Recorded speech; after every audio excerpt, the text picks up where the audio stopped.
भने फोन गरेर सोध्न पर्ने स्थिति धेरैको आइरहेको देखेको छु मैले।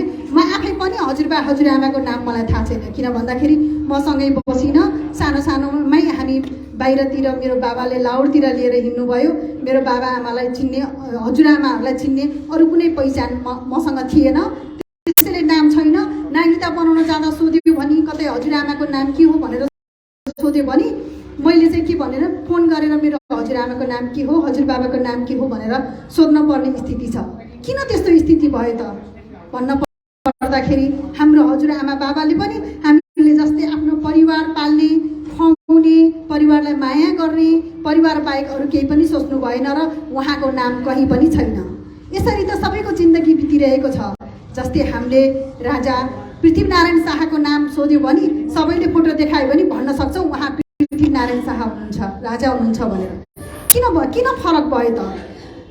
सयौँ पुस्ता पहिलाको पृथ्वीनारायण राजालाई चाहिँ हामीले चिनेर यो पृथ्वीनारायण शाह हो भनेर भन्छौँ भने हाम्रो हजुरआमा हजुरबाबालाई किन चिन्दैनौँ भन्दा आफ्नो पहिचान केही पनि बनाउनु भएन। जसरी राजाले चाहिँ टुक्रा टुक्रा भएको एउटा देशलाई सिङ्गो नेपाल भनेर बनाउनु भयो, त्यसरी नै हाम्रो बाबाआमाले पनि हाम्रो देशको लागि केही गरिदिनु भएको भए, जनताको लागि केही गरिदिएर नाम राख्नु भएको भए पक्कै पनि सबैले नाम लिन्थ्यो होला। हामीलाई पनि गर्वका साथ हाम्रो हजुरबाको नाम यो हो, हजुरआमाको नाम यो हो भनेर भन्न सक्थ्यौँ। म चाहिँ के भन्न चाहन्छु भने मेरो यो स्वागत मन्तव्य हो, सानो कुरा मात्रै राख्छु। हामीले पनि एउटा पहिचान बनाऊ।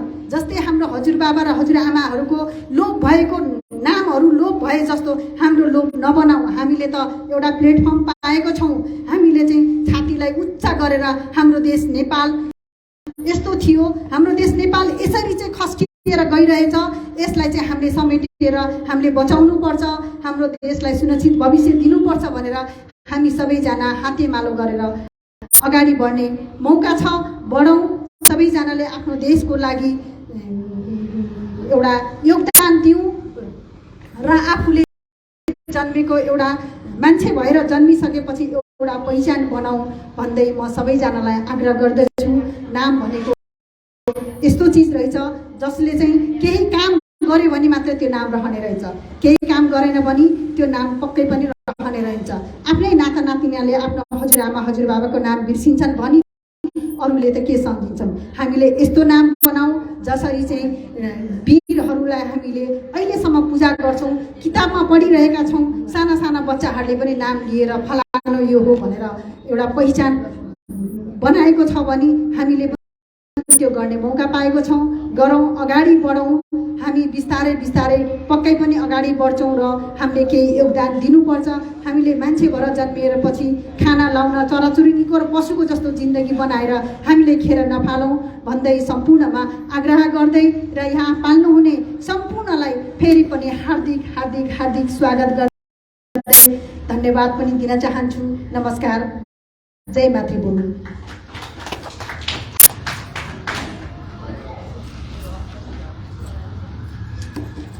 साह्रै राम्रो सल्लाह सुझाव दिएर जानुभएको छ हाम्रो नेत्री अर्चिता प्रधानज्यू, उहाँलाई धेरै धेरै धन्यवाद। हामीले पनि साँच्चै हो सम्झना लायकको बन्नुपर्छ र यो मौका हामीलाई हाम्रो यस सङ्गठनले दिएको छ, यसलाई हामीले सदुपयोग गरौँ। धन्यवाद अर्चिताजी।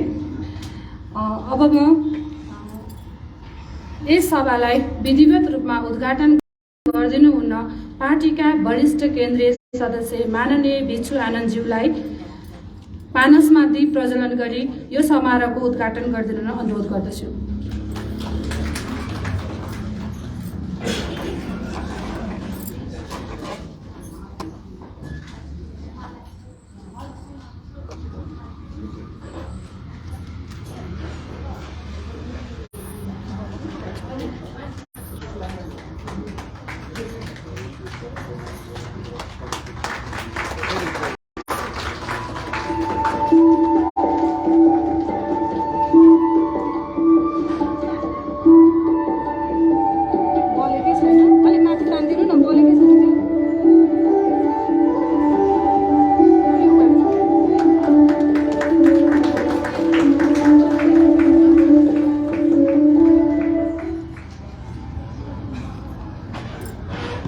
धन्यवाद श्री भिक्षु आनन्दज्यू।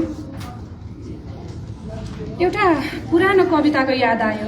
श्री गोपाल प्रसाद रिमालज्यूले लेख्नु भएको कविता हो, जुन कवितामा भनिएको छ मरेर देशलाई जोगाउनुपर्छ, तर अब हामीले गरेर लडेर देखाउने बेला आएको छ।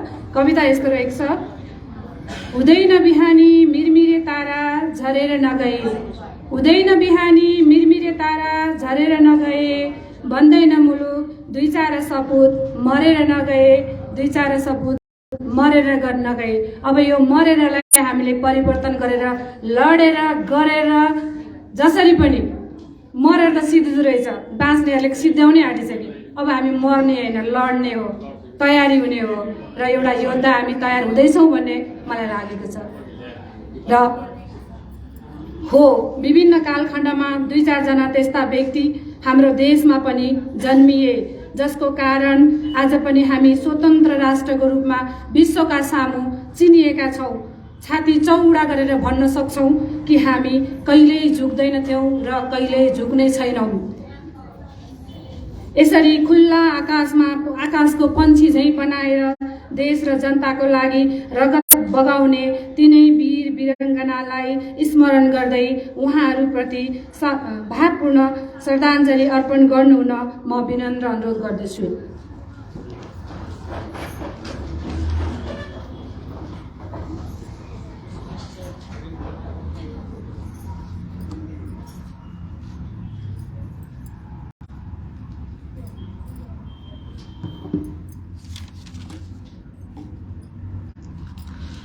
धन्यवाद। आशा गरौँ हाम्रो यो सानो सम्मानले उहाँहरूको आत्मालाई सन्तुष्टि मिलोस्। अब कार्यक्रमलाई अगाडि बढाउने क्रममा पार्टीको दस्तावेज प्रस्तुत गरिदिनु हुन म महासचिव श्री सुभाष प्रसाद पाण्डेज्यूलाई अनुरोध गर्दछु।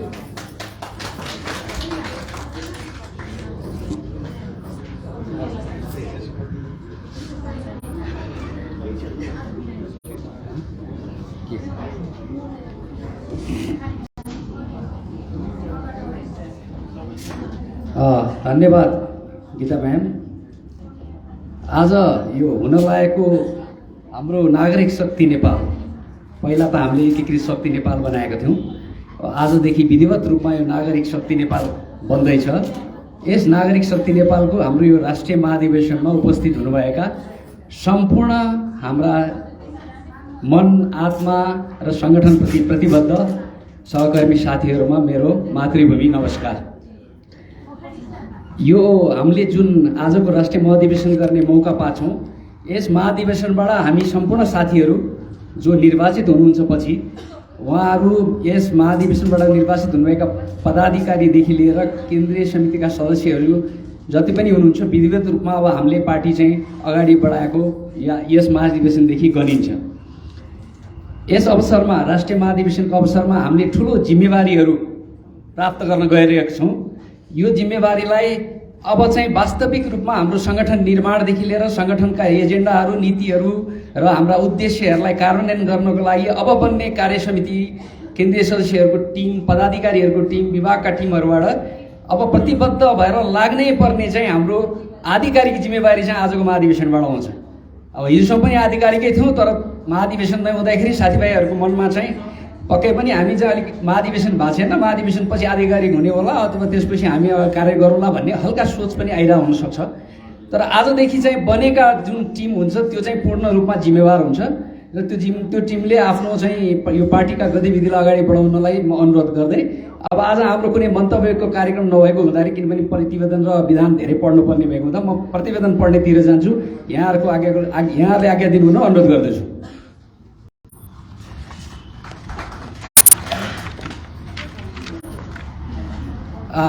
हाम्रो यस प्रतिवेदनको नाम नागरिक शक्ति नेपाल, वैचारिक एवं राजनीतिक अवधारणाको चुनाव चिन्ह त्रिशूल रहेको पृष्ठभूमिमा हुनेछ। विषय सूचीमा यसमा हाम्रो पृष्ठभूमि 1 हुन्छ भने 2 राष्ट्र निर्माणको दर्शनको नीतिगत विश्लेषण, 2.1 मा आर्थिक नीति छ, 2.2 मा रक्षा नीति छ, 2.3 मा प्रशासनिक नीति छ, 2.4 मा न्याय नीति छ, 2.5 मा परराष्ट्र नीति छ, 2.6 मा समावेशी नीति छ, 2.7 मा पहिचानको नीति छ, 2.8 मा सांस्कृतिक नीति छ, 3 विश्व परिवेश र नेपालीको सोच 3 मा छ भने 3.1 मा मार्क्सवादीहरूको व्याख्याको असर भनेर हामीले लेखेका छौँ। 3.2 मा शैक्षिक अवधारणा छ। प्रतिबद्धता पत्र शिक्षा, स्वास्थ्य, रोजगारी, प्रत्येक नेपालीको अधिकार, विभिन्न राजनीतिक दलहरूप्रतिको धारणा, नेपाली राष्ट्रियताका 10 आधार, कृषि नीति, स्वास्थ्य सेवाप्रतिको प्रतिबद्धता एवं धारणा, शिक्षा नीति, औद्योगिक नीति तथा कार्यक्रम यसमा उल्लेख भएका छन्। पृष्ठभूमिमा श्री 5 पृथ्वीनारायण शाह र उनका सन्ततिले 2224 तथा नेपाल उपत्यकाका विभाजित राज्यहरूलाई एकीकृत गरी आधुनिक नेपाल राष्ट्रको निर्माण गरेको सर्वविदितै छ। कतिपय नेपाली र विदेशी लेखक इतिहासकारले पृथ्वीनारायण शाहबाट नेपाल राष्ट्र एकीकरण गरेको नभई राज्य विस्तार भएको भनेका छन्। यसरी राज्य विस्तार र एकीकरणको अर्थ बुझ्न नसकेर सतही विश्लेषण गरी सामान्य जनमा भ्रम पैदा गराएर इतिहास बङ्ग्याउने चेष्टा भएको छ। एकीकरणको अभियान पृथ्वीनारायण शाहको जीवनकालमा मात्र होइन, विक्रम सम्वत 1873 मा सुगौली सन्धि नौन्जेलसम्म निरन्तर चलेको थियो। नेपालको प्राचीन इतिहास हेर्दा यो पश्चिममा काश्मीर, पूर्वमा कामरूप वा आसाम र दक्षिणमा गङ्गा नदीदेखि उत्तरसम्मका भाषा, धर्म, संस्कृति, सभ्यता सहितका सामाजिक सांस्कृतिक तत्त्वहरूको एक रूपताबाट बनेको ऐतिहासिक राष्ट्र भन्ने स्पष्ट हुन्छ। प्राचीन र मध्यकालीन नेपालमा ससाना प्रशासनिक एकाइहरू बन्ने र भत्किने क्रम जारी रहेको हुनाले ती प्रशासनिक एकाइलाई नै राष्ट्र भएको मिथ्या दाबीसहित नेपाल बहुराष्ट्रिय राज्य हो भन्ने जुन भ्रम फिजाइएको छ त्यो इतिहास बङ्ग्याउने प्रपञ्च मात्र हो। पृथ्वीनारायण शाहमा एकीकरणको भावना पिता नरगोपाल शाह र जेठी आमा चन्द्र प्रभावतीबाट पैदा भएको थियो। नुवाकोटबाट गोर्खालीहरूले पराजयको सामना गर्नु परेपछि पृथ्वीनारायण शाह एकीकरणको नयाँ र मौलिक चिन्तन निर्माण गर्ने दक्षिणतर्फको शक्ति आकलन गर्न तीर्थ जाने बहाना गरी उनी बनारस गए र विश्व उपनिवेशमा लागेको अङ्ग्रेज तथा स्थानीय मुगल एवं मराठा शक्तिको विश्लेषण गरे। नेपाल एकीकरणको युगको माग थियो। नेपाल एकीकरण युगको माग थियो। तत्कालीन 22 र 24 राज्यहरू, उपत्यकाका विभाजित मल्ल राज्यहरू, पूर्वका सेन अन्तर्गत किराँत प्रशासनिक क्षेत्रहरू एकीकृत गरी एउटा सशक्त राष्ट्रिय शक्ति निर्माणको ऐतिहासिक आवश्यकतालाई पृथ्वीनारायण शाहले नेतृत्व दिएका हुन्। त्यो राज्य विस्तार नभएको फिरङ्गी उपनिवेशवादीबाट नेपाललाई बचाउन ससाना प्रशासनिक एकाइलाई गोलबद्ध गर्नुपर्ने ऐतिहासिक दायित्व निर्वाह वहन गर्नु थियो। लिखित संविधान र कानुन अभाव भएको तत्कालीन अवस्थामा पृथ्वीनारायण शाहले आफ्नो उत्तरार्ध कालमा दिएको दिव्योपदेश नेपालको राजनीति, कूटनीति, अर्थनीति, समाजशास्त्र, लोकशास्त्र, सपना प्रसङ्ग, सामाजिक चालचलन, रीति स्थिति, संस्कार, अर्थनीति, गृहनीति, परराष्ट्र नीति, सैन्य नीति, युद्ध नीति, न्याय प्रणाली, जातीय एकता, राष्ट्रियता, देश प्रेम र समग्र नेपालकै उल्लेख्य दस्तावेज भएकोले यस लेखनमा उहाँको गहन विचार सङ्कलित भएका छन्। दिव्योपदेशमा उहाँको राष्ट्र निर्माण दर्शन प्रतिबिम्बित भएका कालजयी उपदेश छन्।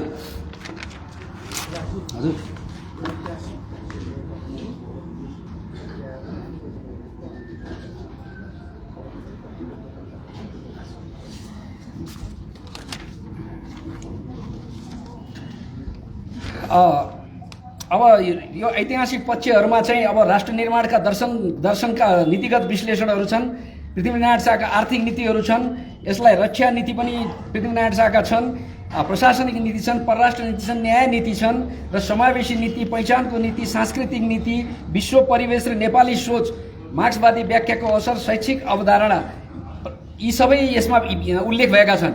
यसलाई म अब अलिकति छट्याएर, किनभने लामो समय जाने भयो यो प्रतिवेदन पढ्दाखेरि, हामीले चाहिँ हाम्रो प्रतिबद्धता पत्रदेखि मात्र हामी चाहिँ अब सुरु गर्छौँ। यसलाई यहाँहरूले पढेर यसलाई मनन गर्नु हुन म विनम्र अनुरोध गर्दछु। प्रतिबद्धता पत्र। शान्त, स्थिर र समृद्ध नेपाल हामी नेपालका सबै साझा सपना हो। विक्रम सम्वत 1825 मा नेपाल एकीकरणको प्रारम्भिक तर मुख्य कार्य सम्पन्न भएपछिका 47 वर्ष हामीले देशलाई एकताबद्ध तुल्याउने महाअभियानमा बितायौँ। विक्रम सम्वत 1872 को सुगौली सन्धिपछि एकीकरण अभियानले विश्राम मात्र लिएन, हाम्रो स्वामित्वमा भएको 1,05,000 वर्ग किलोमिटर भूभाग पनि गुमाउनु पर्यो। यस दृष्टिले नेपाली इतिहासका सर्वाधिक दुखान्त घटनाक्रमको रूपमा सुगौली सन्धि 1815 डिसेम्बरलाई लिन सकिन्छ। त्यस घटना पश्चात नेपालीहरूमा एक प्रकारका निराशा भाव उत्पन्न भयो र केही परिवारमा सीमित नेपाली राजनीतिमा सत्ता सङ्घर्षको भद्दा एवं कुरूप श्रृङ्खलाको सुरुवात हुन पुग्यो। विक्रम सम्वत 1903 मा जङ्गबहादुर राणाको उदय भएपछि 104 वर्षसम्म नेपालले राजनीतिक स्थिरता महसुस गरे पनि प्रजातान्त्रिक दृष्टिले उक्त कालखण्डलाई निशाकालको रूपमा बुझिन्छ। यद्यपि राष्ट्रियता सबलीकरणमा भने राणाकाल स्मरणीय बन्यो। सुगौली सन्धिका क्रममा गुमेका केही भूभाग फर्काउन सक्नु, नेपालको अन्तर्राष्ट्रिय पहुँच स्थापित गर्नु, देशको सीमा सुनिश्चित गरी नक्साङ्कन कार्य सम्पन्न हुनु, पृथ्वीनारायण शाहका नीति व्यवहारका पश्चातमा मुलुकलाई अगाडि बढाउन सक्नु, आफ्नो मुलुकमा हात हतियार तथा गोलीगट्टा उत्पादन कारखाना स्थापना हुनु लगायतका कैयन महत्त्वपूर्ण कार्यले राणाकाललाई राष्ट्रियताका दृष्टिले स्मरणीय बनाएको छ। विक्रम सम्वत 2007 को राजनीतिक परिवर्तन सैद्धान्तिक एवं वैचारिक दृष्टिमा उत्तम र विशिष्ट मानिएको छ र यो एउटा पारिवारिक निरङ्कुशताको दासताबाट मुक्त भए प्रजातान्त्रिक पद्धतिमा मुलुक प्रवेश हुनुलाई हामीले युगान्तकारी परिवर्तन मानेका छौँ। तर 2007 सालको परिवर्तन यता नेपाली राजनीति स्थिर, राष्ट्रपयोगी र जनहितमुखी बन्न नसकेको यथार्थ हामी बेहोर्दैछौँ। 7 दशक अघि उत्पन्न राजनीतिक झमेला र राजनीतिक केन्द्रित राजनीतिबाट अहिलेसम्म मुक्ति नपाउनु नेपाली जनको निम्ति दुर्भाग्यपूर्ण हो। राजा महेन्द्रको शासनकाल राष्ट्रियता र विकासका दृष्टिले उत्तम मानिए पनि 2017 सालमा उनले चालेको कदमले नेपालको प्रजातान्त्रिक अभ्यासमा अडचन पैदा गरेको र त्यसपछि अपरिहार्य बनेको प्रजातान्त्रिक आन्दोलनका कारण राजनीतिक र सामाजिक स्थायित्वमा बाधा उत्पन्न भएको यथार्थलाई हामी अस्वीकार गर्न सक्दैनौँ। 2046 सालमा जनता र राजाको सहमतिमा स्थापित प्रजातन्त्र आफैमा स्वीकारेर नेपालको सन्दर्भमा उपयुक्त भए पनि 2052 सालमा माओवादीको नाममा सुरु भएको प्रजातन्त्र विरुद्धको हिंसात्मक सङ्घर्षले नेपाली जनतालाई प्रजातन्त्रको रस स्वादन गर्ने अवसरबाट वञ्चित तुल्याएको घटना सन्दर्भलाई नेपाली इतिहासले भुल्न सक्ने छैन। 2047 सालमा राजा नेपाली काङ्ग्रेस र वामपन्थी कम्युनिस्टहरूको साझा दस्तावेजको रूपमा आएको संविधानलाई अन्तर्राष्ट्रिय मूल्य मान्यता सहितको प्रजातन्त्र र राष्ट्रियताको दृष्टिले समेत उपयुक्त मानिएको हो। बेलायती मोडलको प्रजातान्त्रिक प्रणाली स्थापना हुँदा हामीले मुलुकमा राजनीतिक विवाद र झमेला अन्त भई स्थिरता, शान्ति र समृद्धिको यात्रा प्रारम्भ हुने विश्वास गरेका थियौँ।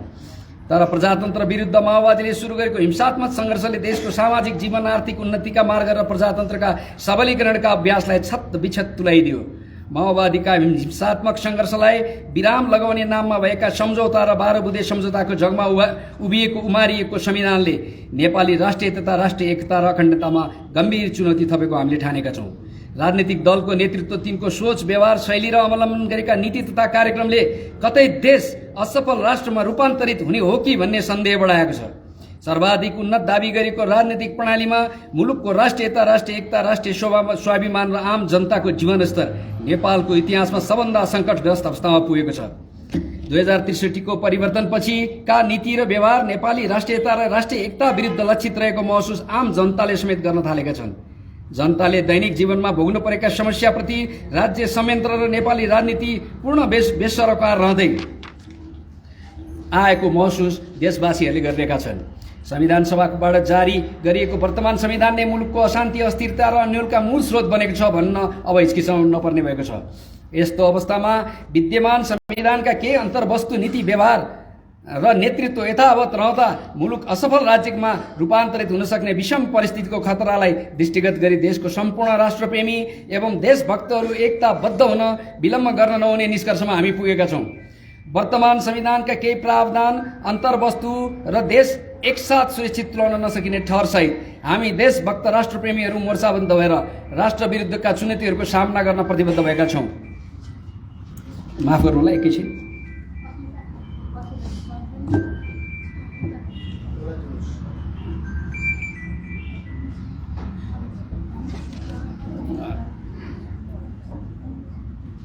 सम्पूर्ण देशभक्त राष्ट्रप्रेमी मौलिक धर्म संस्कृति संरक्षण गर्दै समृद्धि प्राप्तिका पक्षधर तथा एकता र अखण्डताका हिमायतीहरूलाई यस मोर्चामा सामेल भई राष्ट्र रक्षाको महाअभियानमा जुट्न हामी हार्दिक अनुरोध गर्दछौँ। हामी अभिभावकीय राज्य व्यवस्थाको पक्षमा छौँ र हरेक नागरिक प्रत्यक्ष अभिभावक महसुस गर्ने राज्य संस्थाको निर्माणमा हाम्रो अभिष्ट हो। परिवर्तनका अपरिहार्यताका कारणहरू हामी अब व्यक्त गर्दैछौँ।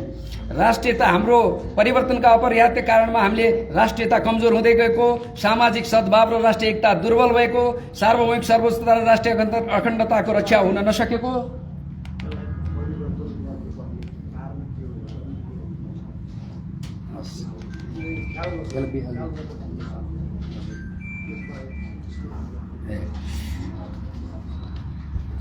राष्ट्रियता कमजोर हुँदै गएको, सामाजिक सद्भाव र राष्ट्रिय एकता दुर्बल भएको, सार्वभौमिक सर्वोच्चता र राष्ट्रिय अखण्डताको रक्षा हुन नसकेको, नेपालीहरूको मौलिक धर्म संस्कृति परम्पराको संरक्षण हुन नसकेको, पराय धर्मको कृत्रिम विस्तारलाई काबुमा लिन नखोजेको, राज्य संयन्त्रलाई राजनीतिकरण र पार्टीकरण गरिएको, राष्ट्रिय उत्पादन र उत्पादनका साधन र उत्पादकत्वको विकास हुन नसक्दा मुलुकले धान्ने नसक्ने गरी व्यापार घाटा बढेको, पर्यावरणीय सुधार र संरक्षणमा राज्य उदासीन रहेको, व्यवस्थित आवासीय व्यवस्था औद्योगिकरण र रोजगारी प्रवर्धन गर्ने कार्यक्रम तर्जुमा हुन नसकेको, व्याप्त भ्रष्टाचार नियन्त्रण र सुशासन तथा पारदर्शिताको निम्ति कुनै कदम नचालिएको, नेपाल र नेपालीको गरिमा प्रतिष्ठा र सम्मान विश्वसामु अति कमजोर हुँदै गइरहेको, विकास निर्माणका कार्यलाई गुणस्तरीय र नियमितताको शून्य तुल्याउन राज्य असमर्थ रहेको, न्यायिक निकायप्रतिको आस्था विश्वास र भरोसामा भारी ह्रास आउँदा पनि त्यसको सुधारको निम्ति कुनै पहल नगरिएको, विपन्न र पिछडेका मानिसहरूको न्याय र अवसरमा पहुँच स्थापित गराउने कुनै विशेष कार्यक्रम नभएको,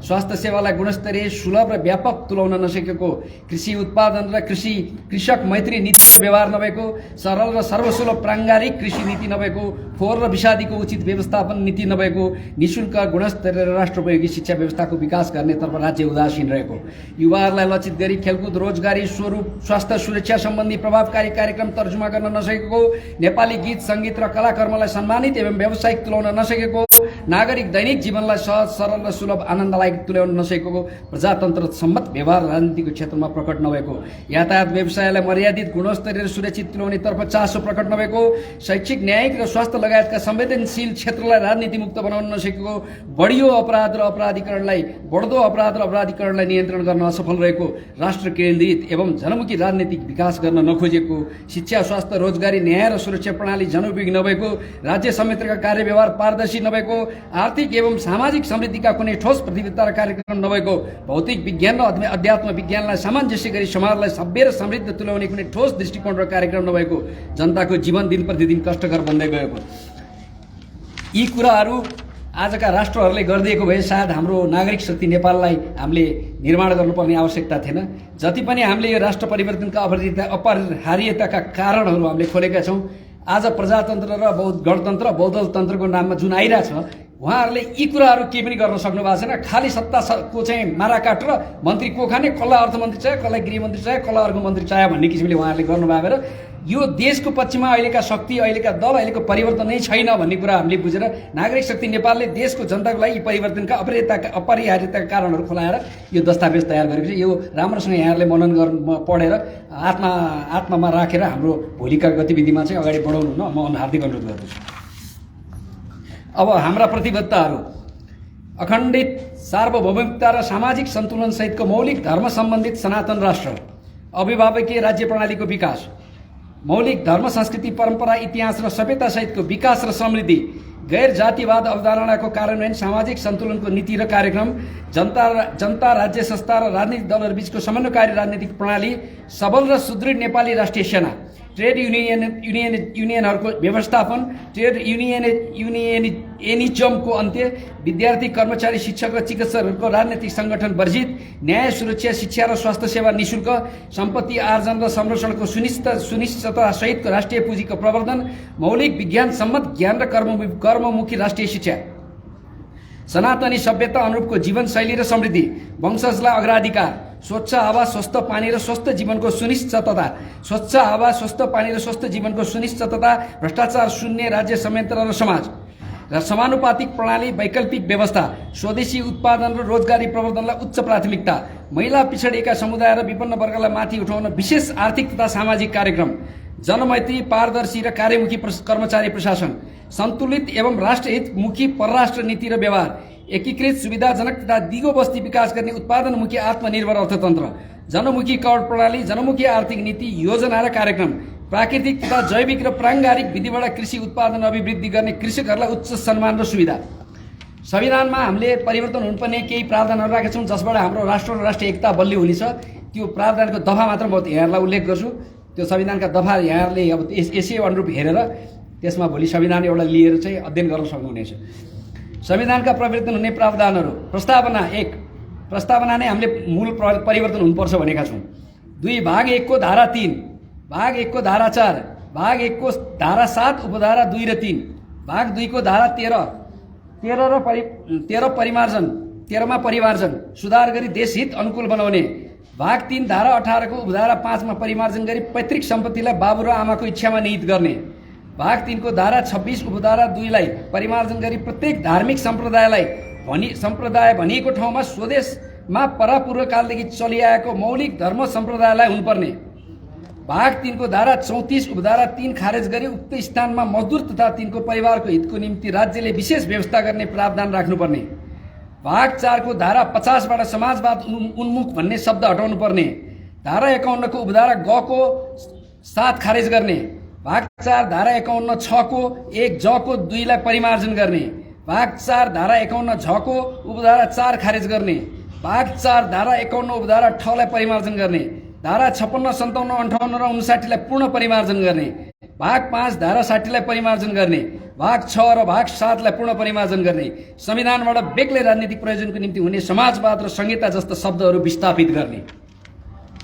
जातीयता र क्षेत्रीयताको भावनालाई स्थायित्व दिए प्रकारका प्रावधान र शब्द तथा वाक्यहरू खारेज गर्ने, भाग 6 मा राष्ट्रपति र उपराष्ट्रपतिलाई राष्ट्राध्यक्ष र उपराष्ट्राध्यक्ष बनाउने।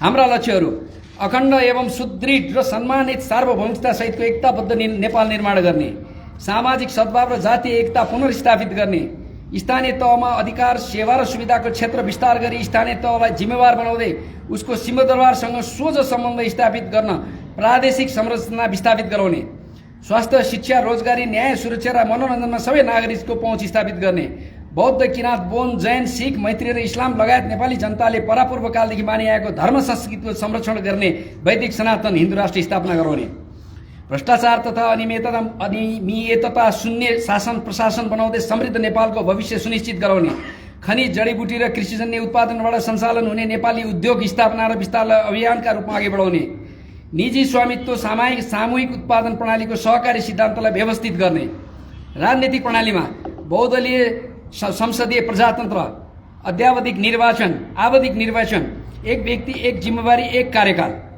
2 सदनात्मक प्रतिनिधि सभा र सामाजिक सन्तुलन सहितको प्राज्ञिक सभा व्यवस्था, कानुन निर्माणमा केन्द्रित व्यवस्थापिका, निष्पक्ष पारदर्शी र न्यायिक न्यायपालिका, सर्वमान्य सर्वस्वीकार निष्पक्ष र जिम्मेवार राष्ट्रप्रमुख, अधिकार सम्पन्न सुदृढ स्थानीय तह र केन्द्र, स्थानीय र केन्द्रीय 2 तहको सरकार, स्थानीय सरकार गैरदलीय, अभिभावकीय राज्य व्यवस्थाको विकास। विचार र दर्शन: पृथ्वीनारायण शाहको विचारलाई मार्गदर्शक सिद्धान्तको रूपमा अवलम्बन गरिनेछ। ऐतिहासिक व्यक्तित्वहरू हाम्रो: बहादुर शाह, राजेन्द्र लक्ष्मी शाह, राजा राम शाह, महेन्द्र मल्ल, काजी कालुपाडे, विशे नगर्ची, भक्ति थापा, वीर बलभद्र कुँवर, शङ्खधर साखुवा, भिकुटी अरनिको, भीमसेन थापा, जय पृथ्वीबहादुर सिंह, भानुभक्त आचार्य, लक्ष्मी प्रसाद देवकोटा, लेखनाथ पौडेल, बालकृष्ण सम। यसमा अरू कुनै हामीले लेख्ने क्रममा केही छुटेको छ भने साथीभाइबाट छलफलको क्रममा केही सुझाव पनि दिन सक्नुहुनेछ। प्रेरक व्यक्तित्वहरूमा जङ्गबहादुर राणा, राजा महेन्द्र, बीपी कोइराला, कृष्णप्रसाद भट्टराई, मदन भण्डारी, टङ्कप्रसाद आचार्य, गणेश मानसिंह। विकासको मापदण्डका आधारहरू: पर्यावरणीय अवस्था र सुधार कार्यक्रम, जनताको खुशी, इतिहास र सभ्यताको रक्षा, सुशासन, शासकीय अवस्था, मौलिक धर्म संस्कृति र परम्परा संरक्षणको स्थिति, ललित कला र खेलकुदको स्थिति, प्राकृतिक स्रोत पहिचान र परिचालनको अवस्था, भौतिक विकास, सडक यातायात सञ्चार ऊर्जा तथा विकासको गुणस्तर, समाज व्यवस्था, नारी बालबालिका र ज्येष्ठ नागरिकको अवस्था, अपराध न्यूनीकरण तथा शान्ति सुरक्षाको स्थिति, मनोरञ्जनको साधनको उपलब्धता, जल तथा भू उपयोग र जल संरक्षण, औद्योगिक उत्पादन र मजदुरहरूको अवस्था, कृषि उत्पादन र कृषकहरूको अवस्था, रोजगारी प्रवर्धन, सामाजिक सुरक्षा, स्वास्थ्य शिक्षा प्रणाली र शैक्षिक अवस्था, परराष्ट्र सम्बन्ध नीति व्यवहार र परिणाम, व्यापार घाटा र मुद्रास्फीतिको स्थिति, आत्मनिर्भरता र स्व उत्पादनको अवस्था। हामी मुलुकको शान्ति, स्थिरता र समृद्धिका निम्ति प्रतिबद्ध रहँदै देशको राष्ट्रप्रेमी, देशभक्त, धर्म सापेक्षताका पक्षधर, विकास प्रेमी जनसमुदायमा पार्टीगत आबद्धताको निम्ति हार्दिक आह्वान गर्दछौँ। एकताबद्ध एवं प्रतिबद्ध जनशक्तिको सक्रिय, इमानदार र सात्विक प्रयासमा मात्रै परिवर्तन सुनिश्चित हुने विश्वास हामीले लिएका छौँ। सरकार परिवर्तन होइन, आमूल परिवर्तनबाट मात्र विद्यमान सबै खाले समस्याको समाधान हुने हाम्रो ठहर छ। न्यायिक आर्थिक व्यवस्था: किसानलाई न्यून प्रतिशत ब्याजमा ऋण, निश्चित उत्पादनमा अनुदान दिइने, ट्याक्सी चालकलाई न्यून प्रतिशत ब्याजमा एउटा ट्याक्सीको निम्ति ऋण उपलब्ध गराउने, वैदेशिक रोजगारीबाट फर्केका युवाहरूलाई विशेष सहुलियत कार्यक्रम अघि बढाउने, पर्यटन प्रवर्धनको लागि विशेष नीति र कार्यक्रम तर्जुमा गर्ने, स्वदेशमै रोजगारीको सुनिश्चितता गर्ने, मजदुरलाई सहुलियत ब्याज दरमा उद्यम ऋणको व्यवस्था गर्ने, महिला उद्यमीलाई सुलभ ब्याजमा उद्यम ऋण उपलब्ध गराउने, परराष्ट्र मामिला, राष्ट्रिय स्वार्थ केन्द्रित परराष्ट्र नीति र व्यवहार, छिमेकी मित्र राष्ट्रहरूको सुरक्षा संवेदनशीलता र प्रति सचेत र गम्भीर रहँदै सबै मित्र राष्ट्रहरूसँगको सम्बन्ध विकास गर्ने, असंलग्न तथा पञ्चशीलमा आधारित परराष्ट्र नीति, छिमेकीसँग समसामीप्यको नीति र व्यवहार, वैश्विक नीति र व्यवहारलाई राष्ट्र हितमा उपयोग गर्ने, आर्थिक अवधारणा, सामाजिक सुरक्षा सहितको उदार अर्थनीति, नागरिकहरूलाई सम्पत्ति आर्जन र संरक्षणको पूर्ण अधिकार, राष्ट्रिय पुँजी र राष्ट्रिय पुँजीपतिको विकासलाई उच्च प्राथमिकता, शिक्षा, स्वास्थ्य, रोजगारी प्रत्येक नेपालीको अधिकार, स्वास्थ्य नै जीवन हो भन्ने शाश्वत मान्यतालाई आत्मसात गर्दै सबै नेपालीलाई सरकारी अस्पतालमा निःशुल्क स्वास्थ्य सेवा उपलब्ध गराउने पार्टी प्रतिबद्ध छ। सबै नेपालीलाई शिक्षित तथा सक्षम बनाउन सरकारी विद्यालय तथा विश्वविद्यालयहरूमा निःशुल्क शिक्षा प्रदान गर्ने, स्वदेशमा नै गुणस्तरीय शिक्षा प्रदान गरी विदेशमा पढ्न पढाउने कार्यलाई निरुत्साहित गर्ने, यसको लागि समग्र शिक्षा नीतिमा व्यापक सुधार गर्ने, अध्यक्ष र अर्धदक्ष नेपालीहरूको आय वृद्धि गर्नको लागि प्राविधिक शिक्षामा जोड दिने, यसको लागि कक्षा 5बाट नै प्राविधिक विषयहरूमा अध्यापन गराइने, देशमा जल स्रोतको अधिकतम उपयोग गरी देश विकासमा प्रयोग गर्ने यसका नीति, खानेपानीका मुहानहरूको संरक्षण गर्ने, बाँध तथा पोखरी बनाई खानेपानी सङ्कलन, संरक्षण, सम्वर्धन तथा वितरण प्रणालीलाई व्यवस्थित गर्ने, नदी तथा खोला खोल्साको उत्खननमा रोक लगाउने, निर्माण कार्यमा निश्चित खानीको बालुवा तथा ढुङ्गा प्रयोग गर्ने, देशमा ऊर्जा उत्पादनलाई प्राथमिकता दिई देशको व्यापार घाटा बढाउन विद्युतीय उपकरण तथा सवारी साधनहरूको प्रयोगलाई प्राथमिकता दिने। माफ गर्नुहोस्, एकछिन मैले पानी खानु पर्यो है, मुख सुक्खा भयो।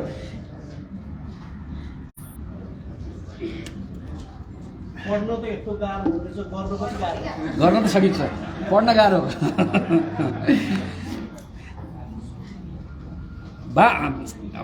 बाँध तथा पोखरी बनाई खानेपानीको सङ्कलन, संरक्षण, सम्वर्धन तथा वितरण प्रणालीलाई व्यवस्थित गर्ने, नदी तथा खोला खोल्साको उत्खननमा रोक लगाउने, निर्माण कार्यमा निश्चित खानीको बालुवा तथा ढुङ्गा प्रयोग गर्ने, देशमा ऊर्जा उत्पादनलाई प्राथमिकता दिई देशको व्यापार घाटा घटाउन विद्युतीय उपकरण तथा सवारी साधनहरूको प्रयोगलाई प्राथमिकता दिने, खाना पकाउनको लागि प्रयोग हुने ग्यास, मट्टीतेल आदिको प्रयोगलाई निरुत्साहित गर्न विद्युतीय सामानको प्रयोगलाई प्राथमिकता दिने, यसको लागि प्रत्येक नेपाली घर परिवारलाई प्रति महिना 100 युनिटसम्मको विद्युत निःशुल्क प्रदान गर्ने, कृषिजन्य उत्पादनको वृद्धि गर्न खेती योग्य जमिनसम्म सिँचाइ उपलब्ध गराउने, देशमा रोजगारी तथा आय वृद्धिको लागि देशका प्रत्येक स्थानीय स्तरमा रहेको साधन स्रोतहरूलाई पहिचान गरी जनतालाई उद्योग व्यवसायमा प्रोत्साहन गर्ने, स्थानीय स्तरमा घरेलु उद्योग सञ्चालनमा जोड दिने र त्यसको लागि आवश्यक सहयोग सरकारको तर्फबाट उपलब्ध गराउने, कृषियोग्य उत्पादनहरू पहिचान गरी स्थानीय स्तरमा नै अन्न बाली, तरकारी, पशुपालन, मत्स्यपालन, जडीबुटी लगायतको उत्पादनहरू जोड दिने, त्यसको लागि कृषिको आधुनिकीकरण गरी नयाँ प्रविधिको प्रयोग गर्ने,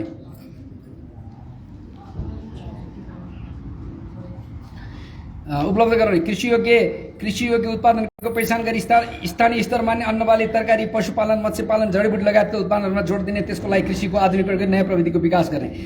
अब यहाँहरूलाई मैले यी कुराहरू त मैले बुदागत रूपमा भने, अब यो यसरी पढ्दै जाँदाखेरि यहाँहरूको हातमा पनि किताबहरू छ, लामै समय लाग्ला जस्तो देखेँ मैले है। यसले गर्दाखेरि म बुदा मात्र पढ्दिनँ कि म मुख्य मेन पोइन्ट चाहिँ पढ्छु, अनि त्यसको लागि चाहिँ बुदाहरू चाहिँ यहाँहरूले अध्ययन गर्न सक्नुहुन्छ अहिले हाम्रो छलफलको क्रममा। संसारमा धेरै देशले मान्यता दिएको गाजा खेतीलाई राष्ट्रिय समृद्धिको साधन बनाउने भन्ने चाहिँ योसम्म चाहिँ म कम्प्लिट गर्छु, त्यसपछि बुदाहरू पढ्छु।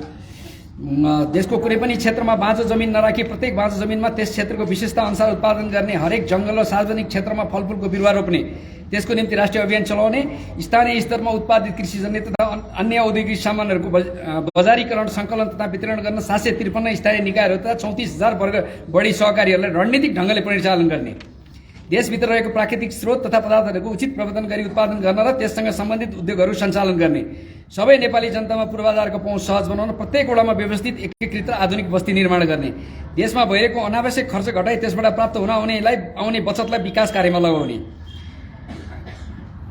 11 अब यो 11मा बुदा पोइन्ट चाहिँ नभएर बुझाइरहेछ, यसलाई पढ्नुपर्ने आवश्यकता हो, म यसलाई चाहिँ पढ्नै पर्छ। नेपालमा उद्योगहरूको विकासको लागि बाह्य तथा स्वदेशी लगानीकर्ताहरूलाई आकर्षित गर्न र यसको लागि लगानी मैत्री वातावरण निर्माण गर्ने, लगानीकर्ताले भोग्दै आएको झन्झटिलो र जटिल प्रशासनिक प्रक्रियालाई सरल र सहज गर्ने, नेपालमा लगानी गर्ने विदेशी कम्पनीहरूले नेपालमा नेपालीलाई कम्तीमा 10% सेयर दिनुपर्ने अनिवार्य व्यवस्था गर्ने, ट्रेड युनियनिजमलाई निरुत्साहित गर्ने, मजदुर हितको जिम्मा राज्यले लिने, प्रशासनिक अडचन हटाएर उद्यम व्यवसाय हेर्ने विज्ञहरूको एक विशेष निकाय खडा गरी एकद्वारबाट सबै कार्य सम्पादन गरिने, जनमुखी कर नीति लागू गर्ने, कर सङ्कलन कार्यलाई वान विन्डो सिस्टममा ल्याइ सरल बनाउने, यसको लागि घर घरमा गई कर सङ्कलन गर्ने र अनलाइनमा कर तिर्ने व्यवस्था गर्ने लगायतका अन्य सरल विधि अपनाइने, आम्दानीमा लगाइने करलाई परिमार्जन गर्ने, देशको अर्थतन्त्र रेमिटेन्सको भरमा लामो समयसम्म नचल्ने भएको हुँदा युवाहरूलाई स्थानीय स्तरमा शैक्षिक स्तर र क्षमता हेरी आवश्यक तालिम परिचालन गर्ने, रेमिटेन्सबाट आएको रकमलाई उत्पादन क्षेत्रमा प्रयोग गर्नलाई आवश्यक सुविधाहरू प्रदान गरी प्रोत्साहन गर्ने, देशको प्रमुख विदेशी मुद्रा आर्जनको स्रोत टुरिज्मलाई प्राथमिकतामा राख्ने र स्वदेशी तथा विदेशी पर्यटकहरूको लागि नेपाल आगमनमा प्रोत्साहन गर्ने। यहाँ प्रोत्साहन नगर्ने भाषा राइनजी, त्यसलाई याद गर्नु होला है। प्रोत्साहन गर्ने, पर्यटक क्षेत्रहरूको सुरक्षा र पूर्वाधारमा विकासमा जोड दिने। अब हाम्रो विभिन्न राजनीतिक दलहरूप्रतिको धारणा छ, यो विभिन्न राजनैतिक दलहरूप्रतिको धारणा मैले नेकपा एमाले मात्र भन्छु, अरू यहाँहरूले नि पढ्नु होला, यो धारणा नपढौँ, आफै पढौँ। अरू सबै नेकपा एमाले, नेकपा माओवादी केन्द्र, नेपाली काङ्ग्रेस, क्षेत्रीयतावादी समूह, राप्रपा, नपढ्ने विभिन्न नागरिक सङ्घ संस्था, यो चाहिँ यहाँहरूले आफूले यसो अध्ययन गर्नु होला अनुरोध गर्दछु।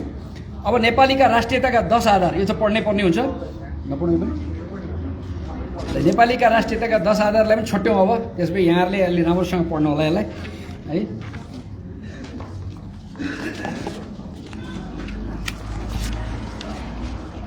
कृषि नीति पनि नपढ्नु, कृषि नीति यो सब पढ्नलाई नीति चाहिँ टाइम लाग्छ।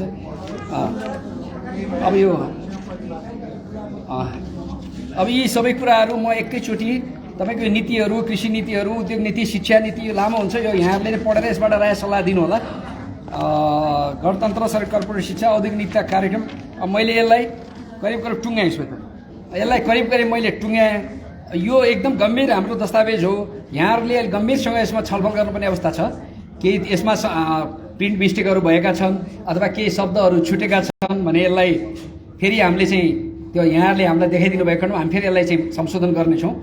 यहाँहरूले यसबारेमा रायहरू के यहाँहरूलाई चाहिँ रायहरू दिन मन लाग्छ, अहिले सुझावको क्रममा यहाँहरूले दिनु हुन अनुरोध गर्दै मेरो यो वक्तव्य यहीँ टुङ्गाउँछु। यो प्रतिवेदन पढ्ने वक्तव्य यहीँ टुङ्गाउँछु। धन्यवाद।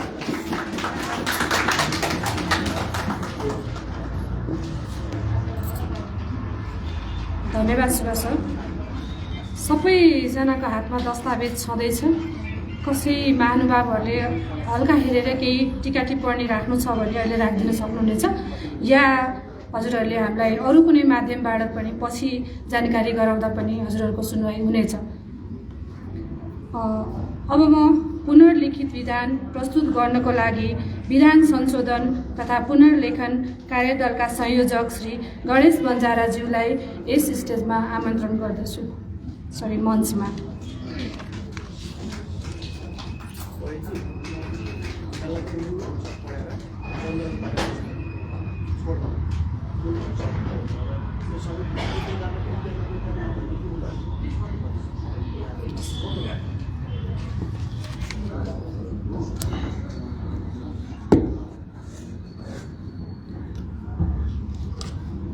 नागरिक शक्ति नेपाल राष्ट्रिय महाधिवेशनका सभापतिज्यू, ड्यास महासिम वरिष्ठ उपाध्यक्ष, महासचिवज्यू र अन्य व्यक्तित्वहरू, कार्यक्रमलाई भव्य र सभ्य ढङ्गले सफल बनाउनलाई उपस्थित हुनुभएका सम्पूर्ण सहकर्मी मित्रहरूमा मेरो तर्फबाट स्वीकार्नुहोस्। नमस्कार, जय माता। आज हामी राष्ट्रिय हिसाबले भन्यो भने असाध्यै संवेदनशील घडीमा उभिरहेका छौँ। राष्ट्र आज आर्थिक हिसाबले, राजनीतिक हिसाबले र अन्य सम्पूर्ण हिसाबले गिचोलिएको अवस्था र बर्बादीको अवस्थातिर लम्किँदै गरेको देखिन्छ। आज राजनीतिजीवी हुँडारहरूबाट असाध्यै बेसरी चिथोरिएको अवस्थामा नेपालमा रोइरहेको अवस्था छ। त्यो चिथोरिएका घाउहरूलाई हामीले मलमपट्टि गर्नको लागि अग्रसर भएर हिँड्नुपर्ने आजको आवश्यकता र आजको अपरिहार्यता रहेको छ। त्यसकै लागि हातमा हात र साथमा साथ मिलाएर अगाडि बढ्नको लागि यस कार्यक्रममा आउनुभएका र हाम्रो पार्टीमा जोडिन आउनुभएका जोडिसक्नुभएका सम्पूर्णमा म हृदयदेखि धन्यवाद दिन चाहन्छु। आज निर्वाचन आयोगले सबै राजनीतिक दलहरूको विधानलाई एकरूपताका साथ दर्ताको प्रक्रियामा लाने भन्ने निर्णय गरेर हामीलाई पनि तपाईहरूको पार्टीको पनि निर्वाचन आयोगले तयार गरेको फर्मेटमा विधान तयार गरेर महाधिवेशनबाट पारित गरेर लिएर आउनु होला भनेर हामीलाई पनि अनुरोध गरे अनुसार केन्द्रीय कमिटीको बैठकबाट एउटा विधान संशोधन तथा पुनर्लेखन कार्यदल बनेको र त्यसको संयोजकको जिम्मेवारी मलाई प्राप्त भएको र मैले आफूले जानेको बुझेको र अग्रजहरूबाट सल्लाह लिएर बनाएको एउटा विधानको मस्यौदालाई म यहाँ प्रस्तुत गर्न गइरहेको छु। यहाँहरूको हातमा सबै परिसकेको छ। यसमा घटाउनु पर्ने, बढाउनु पर्ने अथवा भाषिक शुद्धताहरू मिलाउनु पर्ने के छन्, यहाँहरूले त्यसको सल्लाह र सुझाव दिनुहुनेछ भन्ने मैले आशा राखेको छु। यो विधानको मस्यौदा बनाउँदै गर्दा यसको लागि मलाई साथ दिनुहुने कार्यदलका सदस्य सहकर्मी मित्रहरू, पार्टीका श्रद्धेय अध्यक्ष, श्रद्धेय महासचिवज्यू र अन्य सम्पूर्ण सहकर्मी मित्रहरूलाई यस घडीमा मलाई सहयोग गरिदिनु भएकोमा आभारसहित विशेष धन्यवाद दिन चाहन्छु। र यहाँहरू समक्ष म अघि जसरी जाने अहिले पनि त्यसै गरी जानुपर्ने अवस्था छ। यो पनि विधान ठुलो बनेको, लामो बनेको अवस्था छ। मैले मुख्य कुराहरूलाई चाहिँ यहाँहरू समक्ष पाठ गर्छु र बाँकी यहाँहरूले डिटेल्समा चाहिँ आफैले हेर्दै जानुहुनेछ भन्ने आशा राखेको छु। राजनीतिक दल सम्बन्धी ऐन 2073 को दफा 8 को उपदफा 2 सँग सम्बन्धित नागरिक शक्ति नेपालको विधान 2079। प्रस्तावना: विश्वको प्राचीनतम सभ्यताको जगमा खडा भएको नेपाल अविच्छिन्न रूपले स्वतन्त्र, सार्वभौम, एकताबद्ध, अविभाज्य सांस्कृतिक एवं भौगोलिक विविधता सहितको सनातनी सभ्यता सम्पन्न मुलुक हो। अनेकौं उतार चढावबाट गुज्रनु परेको भए पनि यसले आफ्नो अस्तित्व पूर्ण रूपले रक्षा गर्दै आएको छ। पुर्खाको विरासत र विरासतबाट प्राप्त मातृभूमि नेपालको रक्षा गर्नु, समृद्ध र सबल तुल्याउँदै एउटा समुन्नत एवं गौरवमय राष्ट्रका रूपमा भावी पुस्तालाई हस्तान्तरण गर्नु हामी सबै नेपालीको अविच्छिन्न कर्तव्य हो। उपलब्धिको रक्षा गर्दै राष्ट्रका पक्षमा जनतालाई जागृत तुल्याउने, एकताबद्ध, शान्त, स्थिर र समृद्ध नेपाल निर्माणका निम्ति नागरिक शक्ति नेपालको स्थापना भएको छ। यहाँ थोरै चाहिँ मैले यहाँलाई भन्नुपर्छ, प्राप्त उपलब्धि यो चाहिँ हामीले बाध्यतावश राख्नुपर्ने, निर्वाचन आयोगमा चाहिँ बुझाउनु पर्ने भएको कारणले गर्दाखेरि केही चिजहरू हामीले दस्तावेजमा भएका चिजहरूको चाहिँ विपक्षमा रहेर पनि हामीले लेखेर लानुपर्ने यो हाम्रो बाध्यता छ। यसलाई चाहिँ त्यही अनुसार बुझिदिनु होला। नेपाली जनताको अन्तर्हृदयबाट प्रपुष्टित आकाङ्क्षालाई सम्बोधन गर्नका लागि नेपाली इतिहास निर्माणका वीर योद्धाहरूको अमर गाथालाई स्मरण गर्दै सम्पूर्ण नेपालीलाई राष्ट्रहितको पक्षमा एकीकृत र जागरुक तुल्याउन नीति निर्माण तहमा पिछडिएका वर्गको समेत समुचित पहुँच स्थापित गराउन, नेपालको विविधतापूर्ण विशिष्टतालाई आत्मसात गरी राष्ट्रको स्वाधीनता, स्वतन्त्रता, धार्मिक, सांस्कृतिक र पारस्परिक मौलिक मूल्य मान्यता, अखण्डता र सार्वभौमिकताको संरक्षण गर्दै जनसहभागितामूलक पद्धतिबाट राष्ट्रिय समृद्धि सुनिश्चित गर्न नेपाली जनताको पार्टीको रूपमा परिचित एकीकृत शक्ति नेपालको नाम परिवर्तन गरी नागरिक शक्ति नेपाल चयन गरिएको छ। मिति 2079 चैत 16 आज गते काठमाडौँमा सम्पन्न पार्टीको महाधिवेशनद्वारा सर्वसम्मतिबाट पारित यो विधान तत्काल कार्यान्वयनमा आउनेछ। नागरिक शक्ति नेपाल राष्ट्र, राष्ट्रियता, राष्ट्रिय एकता र प्रजातान्त्रिक विधि पद्धति तथा संवैधानिक व्यवस्थाप्रति प्रतिबद्ध रहँदै समुन्नत एवं समृद्ध नेपाल निर्माणको यात्रामा अविच्छिन्न रहने प्रणका साथ पुनर्लेखन गरिएको विधान कार्यान्वयनमा ल्याएका छौँ। अब यसमा प्रारम्भिकमा विधानको नाम र प्रारम्भ। यस विधानको नाम नागरिक शक्ति नेपालको विधान 2079 रहनेछ। यो विधान आयोगबाट स्वीकृत भएको मितिदेखि प्रारम्भ हुनेछ। अब यहाँ अरू परिभाषाहरू छन्, परिभाषाहरूमा म गइन। अधिवेशन, महाधिवेशन, आयोग सम्बन्धी कार्यालय, यी विभिन्न कुराहरू यहाँ राखिएको। यो चाहिँ यो अनुसारै विधानको चाहिँ नमुना अनुसारै तयार गरिएको छ। यी विषयहरूमा म जान चाहिनँ। अब म एकैचोटि परिच्छेद 2 मा जान्छु, हेर्दै गर्नुहोला।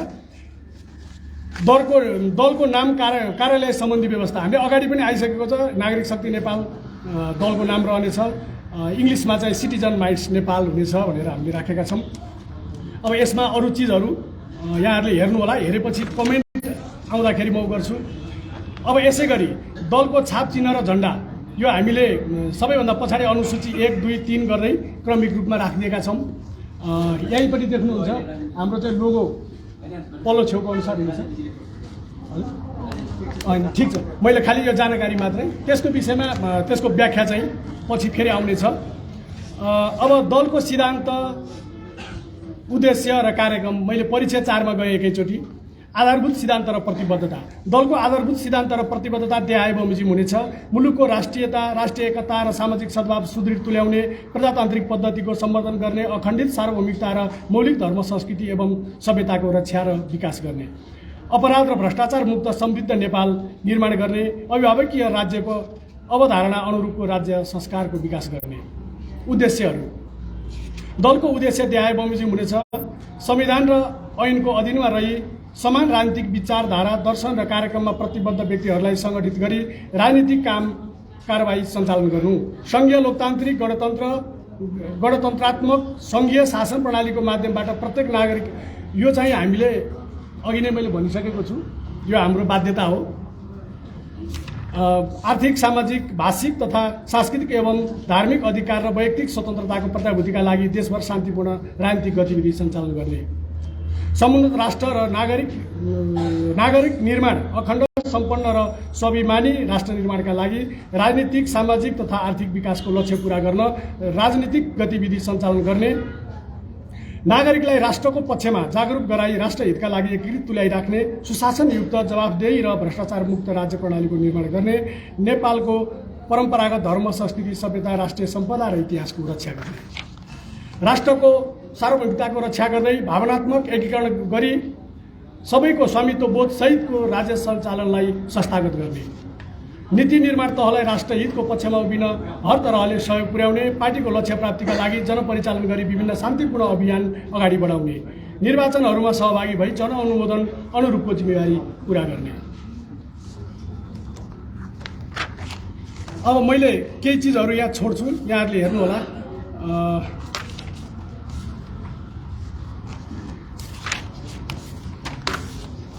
म अब यहाँ अलि महत्त्वपूर्ण कुराहरूलाई मैले यहाँहरू समक्ष राख्न चाहेँ। दलको सङ्गठनात्मक संरचना सम्बन्धी व्यवस्था परिच्छेद 6 मा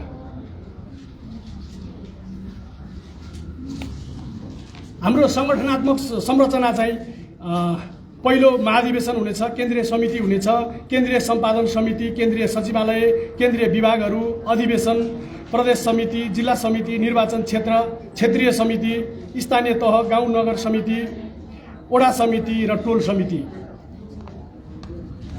हाम्रो सङ्गठनात्मक संरचना चाहिँ यसरी तयार हुनेछ र केन्द्रीय समितिले यसको अलावा आवश्यकता अनुसारको समितिहरू तयार गर्न सक्नेछ र त्यही अनुसारको कार्यक्रमहरू अगाडि बढाउन सक्नेछ र यसमा अन्य समितिहरू तयार गर्न सके तापनि हामीले विद्यार्थी, शिक्षक र कर्मचारीहरूको चाहिँ समितिहरू कुनै तहमा पनि बनाउने छैनौँ भनेर राखेका छौँ। अरू यो केन्द्रीय समिति हाम्रो 101 जनाको हुनेछ। यो चाहिँ परिषद 7 को 26 मा हेर्नु सक्नुहुन्छ। अरू त्यो केही छ भने हजुरले हेर्दै गर्दाखेरि त्यसको कमेन्ट पनि दिइराख्नु होला। 17 जनाको केन्द्रीय सचिवालय बन्नेछ, 31 जनाको केन्द्रीय कार्य सम्पादन समिति बन्नेछ। मैले एकदम छोटकरीमा भनिरहेको छु, यहाँले अरू बाँकी हेर्दै जानु होला।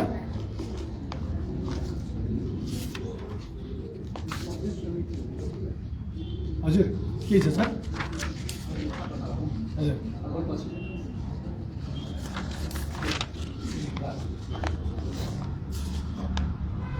हामीले यो विधानमा केन्द्रीय समिति अनि त्यस पछाडि अर्को प्रदेश तहमा प्रदेश समिति भनेका छौँ। हाम्रो प्रदेश समिति चाहिँ बन्ने छैन। यो चाहिँ यो वैधानिक प्रावधान हामीले पुरा मात्र गरेका छौँ। ल अब म यहाँ लास्टमा मात्रै गएँ है अब यसलाई हेर्दै हजुर कुन भन्नु एक विभागहरूमा है कतिमा छ अन्त 25 32 धारा 32 होइन ल अब मैले यहाँ अघि अन्य समितिहरूको भनिसकेँ विभागहरूमा हाम्रो केन्द्रीय तहमा यस प्रकारको विभागहरू बन्ने छन् परराष्ट्र मामिला विभाग सङ्गठन विभाग आर्थिक विभाग प्रचार विभाग कला संस्कृति र साहित्य विभाग सांस्कृतिक विभाग विदेश सम्पर्क विभाग स्वास्थ्य विभाग कृषि तथा सहकारी विभाग उद्योग वाणिज्य विभाग महिला विभाग युवा तथा खेलकुद विभाग सूचना प्रविधि विभाग र शिक्षा विभाग यसै गरी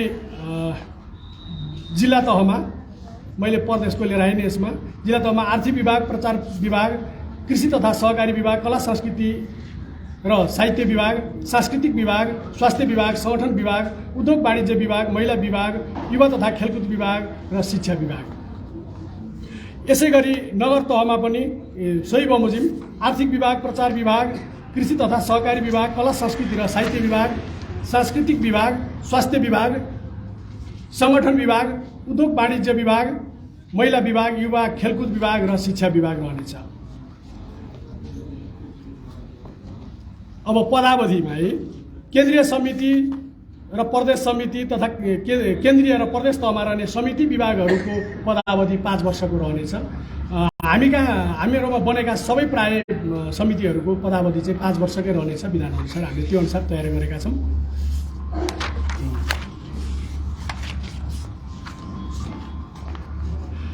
मैले परिच्छेद 9 मा महाधिवेशन सम्बन्धी व्यवस्थामा गएँ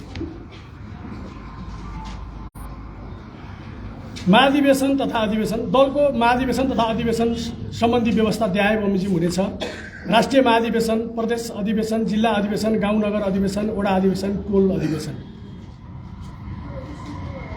राष्ट्रिय महाधिवेशन दलको सर्वोच्च निकायको रूपमा रहनेछ र तहगत अधिवेशनहरू सम्बन्धित तहको समितिको हकमा माथिल्लो निकायको रूपमा रहनेछ उपधारा 1 को खण्ड क बमोजिमको महाधिवेशन निर्वाचन प्रयोजनका लागि प्रत्येक 5-5 वर्षमा आयोजना गरिनेछ 4 मा उपधारा 1 को खण्ड ख बमोजिम अधिवेशन निर्वाचन प्रयोजनका लागि प्रत्येक 5 वर्षमा सम्पन्न गरिने र यस्तो अधिवेशन उपधारा 3 बमोजिम सम्पन्न हुने महाधिवेशनभन्दा 6 महिना अघि आयोजना गरिनेछ 5 मा उपधारा 1 को खण्ड ग र घ बमोजिम अधिवेशन निर्वाचन प्रयोजनका लागि प्रत्येक 5 वर्षमा आयोजना गरिनेछ यस दफामा अन्यत्र जुनसुकै कुरा लेखिएको भए तापनि कुनै राष्ट्रिय विपत्ति महामारी वा विपदको कारण तोकिएको अवधिभित्रै महाधिवेशन वा अधिवेशन सम्पन्न गर्न नसकिने अवस्था सिर्जना भएमा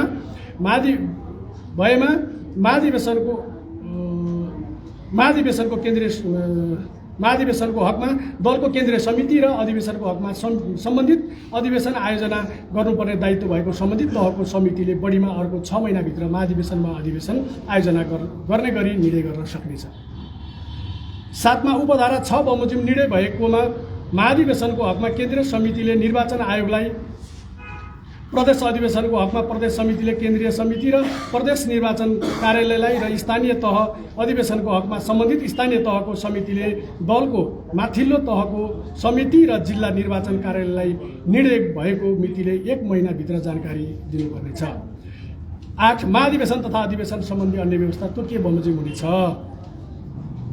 अब महाधिवेशन तथा अधिवेशनको प्रतिनिधिहरूको चाहिँ दलको राष्ट्रिय महाधिवेशन प्रतिनिधि सम्बन्धी व्यवस्था द्याए बमोजिम हुनेछ निवर्तमान केन्द्रीय समितिको सदस्यहरू प्रदेश समितिका सदस्यहरू जिल्ला समितिका सदस्यहरूमध्ये छनौट भएका प्रतिनिधिहरू 10 जना प्रत्येक सङ्घीय निर्वाचन क्षेत्रबाट 8 जनाका दरले छनौट भएका प्रतिनिधिहरू खण्ड घ बमोजिम छनौट हुने प्रतिनिधिहरू समानुपातिक समावेशी सिद्धान्तका आधारमा गरिनेछ दलको जिल्ला अधिवेशन जिल्ला समितिका निवर्तमान सदस्यहरू नगर र गाउँ समितिका सदस्यहरू 4 मा दलको गाउँ नगर अधिवेशन प्रतिनिधि सम्बन्धी व्यवस्था द्याए बमोजिम हुनेछ गाउँ नगरको लागि निवर्तमान नगर समितिका सदस्यहरू गाउँ नगरमा रहेका वडा समितिका सदस्यहरू वडा अधिवेशन दलको वडा सदस्यहरू प्रतिनिधि रहनेछन् खमा खण्ड कको प्रयोजनका लागि दलको वडा समितिको सदस्य हुन दलको सदस्यता प्राप्त गरेको कम्तीमा 1 वर्ष पुरा गरेको हुनुपर्नेछ।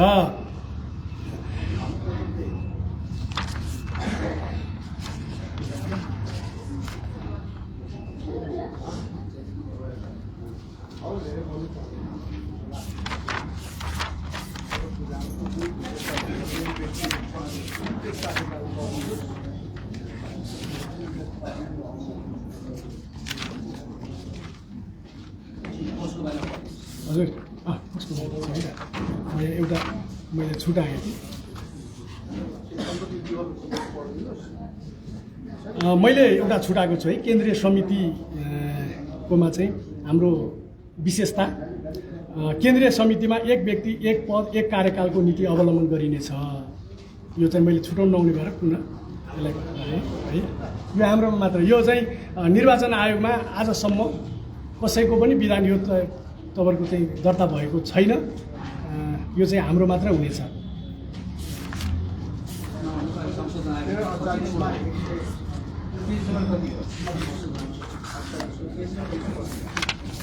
हजुर हजुर पेज नम्बर यता हेर्नुहोस् यसमा रहेछ मिल्दैन पेज सर 126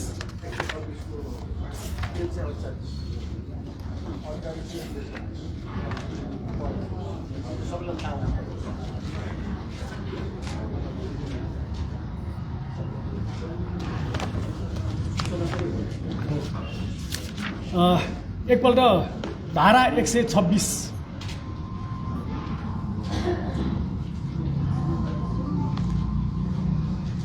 यो धारा 126 अब यो राजनीतिक कर्मी भइसकेपछि अनि सामाजिक क्षेत्रमा आइसके पछाडि चाहिँ यो सम्पत्ति सम्बन्धी यो विवरणहरू पटक पटक बुझाइराख्नुपर्ने, पार्टी केन्द्रीय समितिलाई बुझाइराख्नुपर्ने, अनि निर्वाचन आयोगलाई बुझाइराख्नुपर्ने। त्यसको लागि चाहिँ सहज होस् भनेर अहिले नै भनिदिए भने अझ पढ्दा सजिलो होला। सम्पत्ति विवरण सम्बन्धी व्यवस्था दलको केन्द्रीय समितिका पदाधिकारी र सदस्यमा निर्वाचित भएको व्यक्ति निर्वाचित भएको 60 दिनभित्र आफ्नो चल तथा अचल सम्पत्तिको विवरण सिलबन्दी गरी दलको केन्द्रीय कार्यालय समक्ष पेश गरिनेछ। उपधारा 2 मा उपधारा 1 बमोजिमको विवरण प्राप्त भएपछि कार्यालयमा त्यसको अभिलेख राखी सम्पत्ति विवरण पेश गर्ने र नगर्ने पदाधिकारी तथा सदस्यको नाम सम्पत्ति विवरण पेश गर्नुपर्ने अवधि नागेको 1 महिनाभित्र प्रकाशन गरिनेछ। 3 उपधारा 1 बमोजिमको सम्पत्ति विवरण आयोगमा बुझाइनेछ। यो चाहिँ विशेष गरी आयोग प्रयोजनको लागि निर्वाचन आयोगलाई बुझाउनु पर्ने।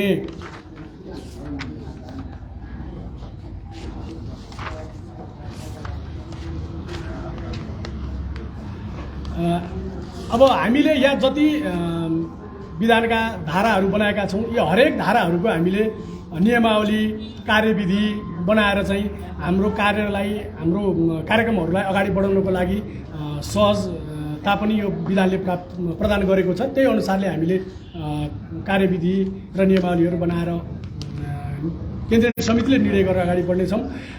मैले 134 लाई एकपल्ट गरेँ। खारेजी र बचाउ एकीकृत शक्ति नेपालको विधान 2078 लाई खारेज गरिएको छ। नागरिक 2 मा नागरिक शक्ति नेपालको विधान 2079 बमोजिम भए गरेको काम यसै विधान बमोजिम भए गरेको मानिनेछ।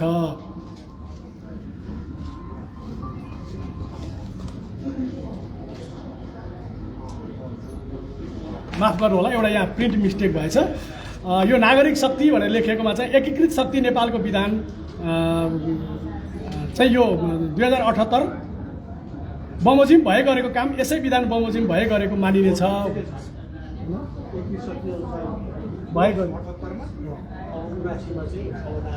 नागरिक शक्तिको रूपमा रहनेछ तर चाहिँ भए गरेका कामहरू चाहिँ एकीकृत शक्तिकै नाममा हुन्छ। यहाँ अलिकति मिलाउनु पर्ने चाहिँ यसलाई मिलाइनेछ।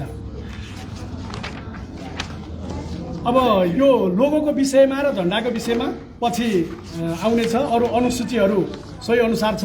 हामीले सदस्य शपथ ग्रहणको ढाँचामा केन्द्रीय समितिले बिचमा एकपल्ट हामीले निर्णय पनि गरेका थियौँ। यो भएकोमा चाहिँ सबैमा यो आमा भन्ने शब्द थप्ने भन्ने थियो। हामीले यसैमा थपेर अब हामी पेश गर्नेछौँ। अब बाँकी विधानहरू यहाँहरूले अध्ययन गरेर अझ थोरै समय लिएर यहाँ अध्ययन गर्ने हो भने ग्रुप बनाएर पनि हामीले यसलाई अध्ययन गर्न सक्छौँ। त्यसले अझ इफेक्टिभ दिन सक्छ र यसमा परिवर्तन गर्नुपर्ने, घटाउनु पर्ने, बढाउनु पर्ने र भाषिक व्यवस्थाहरू मैले अघि भनेअनुसारै केही त्यस्तो छ भने यहाँहरूले सुझाव दिन सक्नुहुनेछ। त्यसको हामी टिप्पण गर्नेछौँ र यसलाई परिमार्जनसहित केन्द्रीय समितिले चाहिँ निर्णय गरेर निर्वाचन आयोगमा पठाउने व्यवस्थाको लागि यहाँहरूले अनुमोदन गरी पठाइदिने हुनेछ भन्ने आशा राख्दै यहाँहरूको बाँकी टिका टिप्पणीको लागि पनि त्यसलाई प्रश्न पार्नको लागि उपस्थित हुने गरी यहाँबाट बिदा हुन्छु। हस्, धन्यवाद। जय मातृका।